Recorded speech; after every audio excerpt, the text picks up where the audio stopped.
Estamos con Lucas Malaisi, él es psicólogo, graduado en psicología, bueno, y tiene un montón de títulos ahí que va revalidando todo el tiempo en el transcurso de la charla, y más allá de ser autor de algunos libros, también es autor de la Ley de Educación Emocional. ¿Cuál es el objetivo de la ley?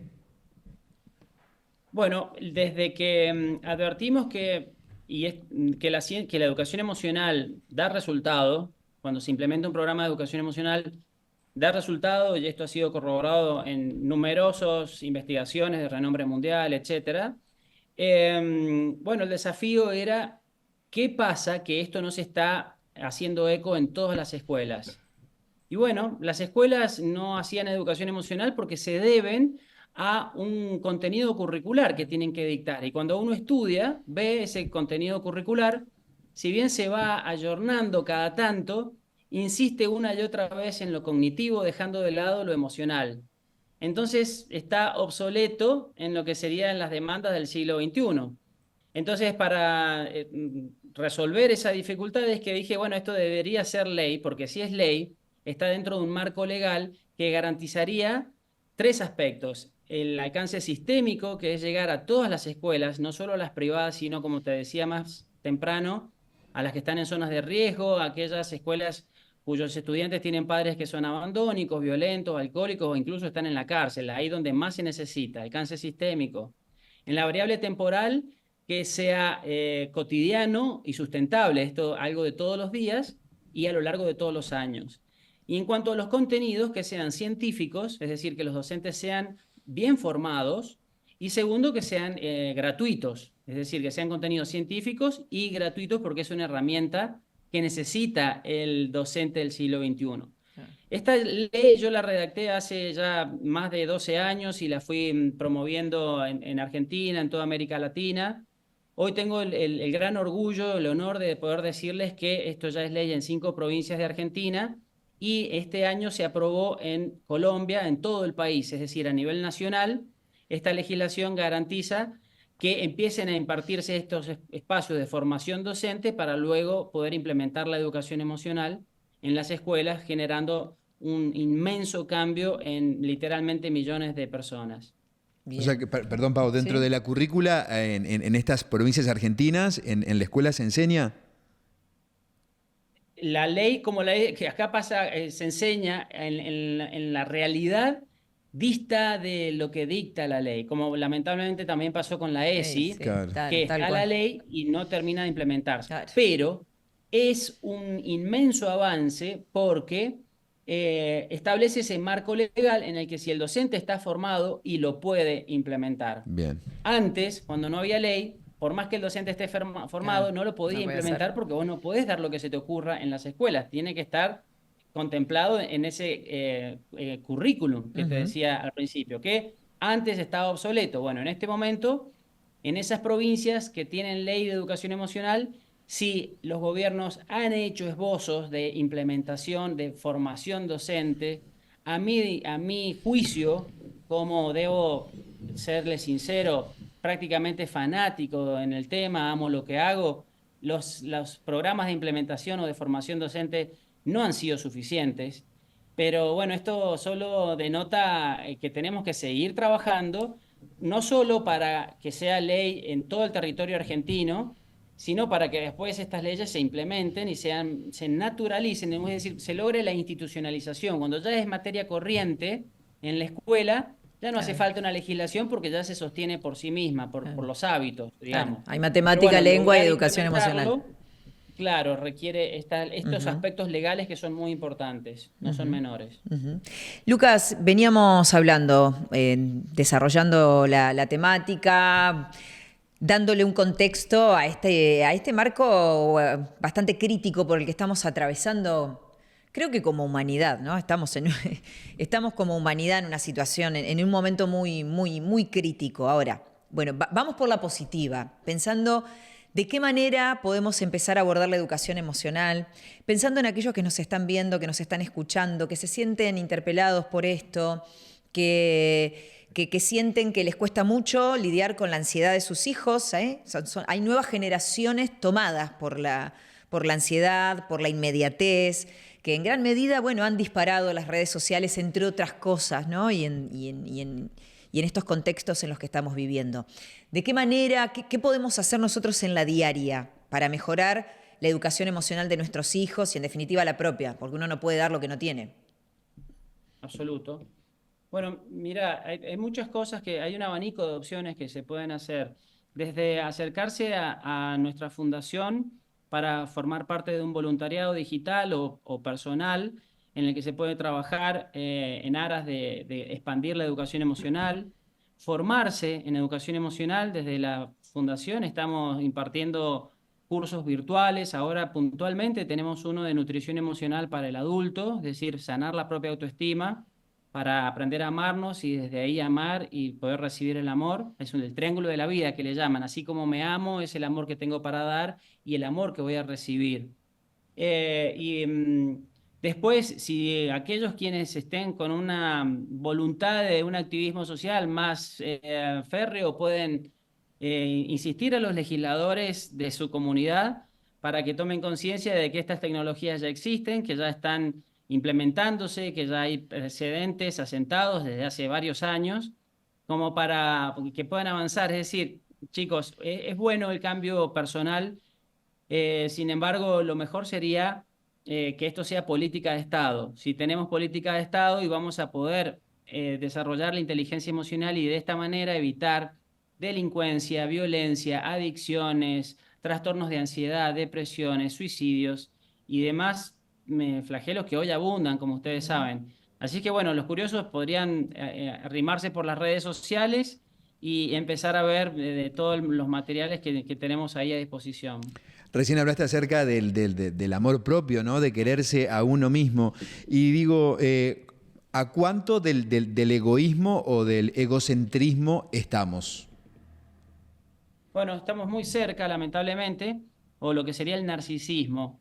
Muchos creen que el egoísmo, el egocentrismo es un exceso de amor propio, pero no, todo lo contrario. Es justamente por falta de amor propio, el narcisista desarrolla una fachada defensiva, una máscara de seguridad que en realidad está escondiendo sus inseguridades. El narcisista o el egocéntrico busca una validación externa porque no aprendió a darse esa propia validación.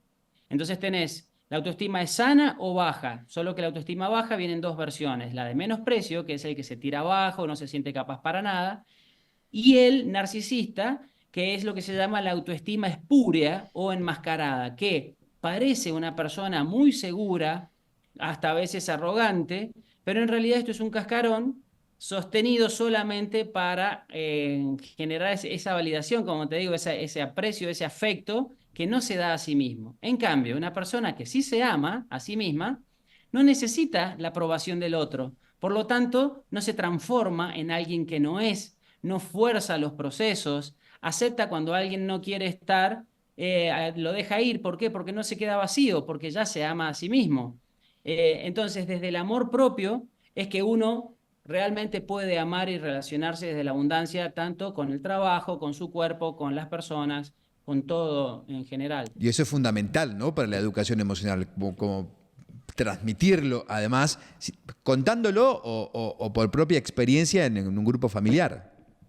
Absolutamente, como dijimos recién, nadie da lo que no tiene, y yo en mi camino de acompañar, soy terapeuta familiar, y en mi camino de acompañar a los padres a que aprendan a amar y les den nutrición emocional a sus hijos, y bueno, advertí esto, cómo esta mamá o este papá va a ser presente, amoroso, tierno, respetuoso, si tiene heridas o no fueron así con él, no aprendió a hacerlo. Entonces, hoy justamente este taller que les mencioné recién, que es mi último libro titulado Nutrición Emocional, apunta al adulto, es decir, a que nosotros aprendamos a amarnos, aceptarnos como somos, para vivir en suficiencia, esto es, sentirnos satisfechos, no esperar lograr algo para recién ahí creer que la felicidad va a aparecer o cosas por el estilo. Entonces, pasa por aprender a amarnos y en este proceso, que es más complejo, o sea, es verdaderamente profundo, tiene que ver con aprender a perdonar a nuestros creadores que hicieron lo que pudieron con lo que tuvieron,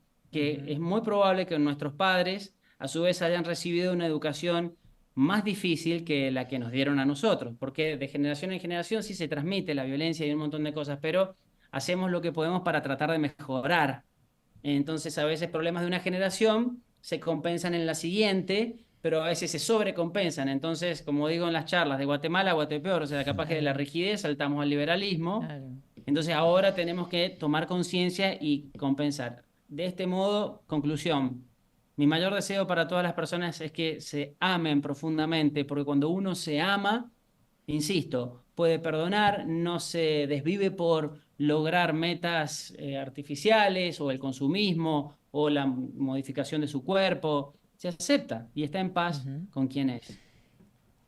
Vos sabés, Lucas, que nosotros el año pasado hicimos un programa donde hablamos de niñocentrismo, un concepto relativamente nuevo, que no existe como tal, digamos, sino que empieza como a armarse a instancias del lugar y el protagonismo que están teniendo los niños actualmente en el sistema social. Y con esto, bueno, no sé si dejar al costado, digamos, basta ver cómo el sistema y el consumo apunta a los más chicos y a los adolescentes, ¿no? Como que son los principales consumidores del sistema. Pero bueno, hablábamos sobre este lugar que ahora están teniendo los niños, que quizás nosotros como generación no lo tuvimos. Y la pregunta apunta a que nos puedas explicar de qué manera uno puede poner límites en forma saludable y a partir de cuándo un niño puede decidir qué puede hacer, a dónde quiere ir, qué quiere comer. Digo, cómo manejar el límite acerca de entender la necesidad del niño y entender que el nene no puede decidir a los 5 a dónde irnos de vacaciones, por ejemplo.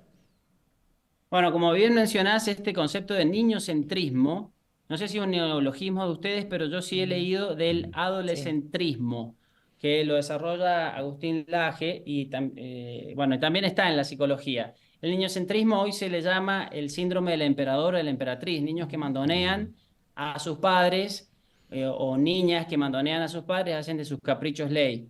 Insisto, esto se debe a una necesidad de compensar esas heridas de los adultos de que vivieron una educación más bien rígida y restrictiva y ahora se van al polo opuesto del liberalismo total y de la permisividad. Que esto quizás les haga pasar un buen momento en el presente, pero los protege a futuro. En cuanto a los límites, bueno, los límites tienen una serie de características que bien, de la mano de la ciencia, por ejemplo, te voy a mencionar algunas, pues son numerosas, pero tenemos la claridad, es decir, tenemos que ser específicos en lo que pedimos, tenemos que ser pacientes, tenemos que ser coherentes. Esta quizás es la más ambiciosa de todas. Miren, me voy a permitir hacer un ejercicio para que vean. Agiten conmigo la mano derecha, adelante, aquí. Agiten conmigo la mano derecha. Ahí, rápido, agítenla. Rápido, rápido, rápido. Muy bien. Ahora levanten el dedo índice, levanten el dedo índice. Ah, bueno, estuvieron bien ustedes, chicos. Siempre salen de atrás. Siempre me levanto del pulgar cuando me levanto el pulgar. Estuvieron atentos. Por favor, ¿con quién, No se puede. ¿con quién te crees que estás hablando? Estábamos buscando dónde estaba la trampa. Claro, exacto. Estábamos muy concentrados. Exacto. No se vio bien ahora que lo veo, parecía un índice esto, pero no era el pulgar. Bueno, en las charlas cuando hago eso, todos levantan el pulgar y ahí damos cuenta de que, claro, otro elemento fundamental es la coherencia. Si nosotros queremos que los chicos respeten límites, tenemos que ser coherentes, tenemos que ver tenemos que hacer lo que queremos ver en los chicos. Pero lo más importante, si hay algo que se tienen que acordar, suponete que se olvidaron de todo lo que dije, es más simple de lo que parece. Los límites no se ponen en el momento de la rabieta, no se ponen en el supermercado cuando le decís no al chocolate o cuando está en una situación social. No, los límites son un proceso que se va construyendo. Y, chicos, esto es lo más importante, hay consecuencias, es decir, todo tiene una secuencia. Entonces, hijo, mira, quiero que estudies. ¿Estamos de acuerdo? Perfecto. Sí, mamá, voy a estudiar. Mira, cuando termines de estudiar, me mostrás el cuaderno y me decís, hice esto, esto. Si no estudiaste, va a pasar esto. Si sí estudiaste, va a pasar esto otro. Y luego tienen que cumplir las consecuencias. Quita de privilegios. Ningún castigo, ninguna... No, se llaman técnicamente quita de privilegios. Esto es, si el chico cumple con respetar hábitos de aseo personal, el estudio, no sé qué le vas a pedir. Hay familias que son más estrictas, hay familias que son más permisivas. Es decir, hay diferentes estilos familiares y yo no te puedo decir algo así como lo que me preguntaban recién, ¿a qué edad el chico puede hacer tal cosa? No, eso depende mucho de la cultura, depende mucho de la familia. Te digo que una de las primeras palabras que aprenden los chicos es el no, sobre el año de vida, que es cuando empiezan a caminar. Entonces el no está muy presente. O sea que el límite está presente desde, te diría, de los 6 meses en adelante. Es un concepto y es algo que se trabaja. Ahora bien, por supuesto que el límite, otra de las características, va acorde a la autonomía. No es lo mismo un límite a un chico de 5 años que a uno de 10, de 15, de 20, 25, de 30, de 35. Pues decís, ¿pero qué? ¿Hasta los 35 lo tengo que poner límite? Sí, porque la adolescencia se está extendiendo. Lo que no puede faltar, conclusión, es la consecuencia de la transgresión. Si nosotros en casa acordamos ciertas cosas y no se cumplen, tiene que haber una consecuencia, una quita de privilegios. Y acá es donde los padres flaquean por comodidad, por bajo amor propio, entonces buscan ganarse el amor de los hijos. Esto es, si yo, por ejemplo, dije que se iba a quedar sin celular si no hacía su tarea, mi hijo puede utilizar lo que... No, yo no tengo hijos, pero estoy poniéndome en el lugar del padre. El niño puede decir, mamá, si no me das el celular, no te quiero más. Y una mamá que no se ama a sí misma puede tener mucho miedo a perder el amor de su hijo. Entonces son frases que desarman a los padres. Entonces tienen que haber padres maduros y que cuando uno completa su madurez recién está en condiciones de poder acompañar a otro en el proceso de maduración. Bueno, hoy tenemos muchos papás, mamás que no han terminado ese proceso emocional y entonces, claro, tampoco pueden acompañar a los chicos a que vivan las consecuencias de las transgresiones.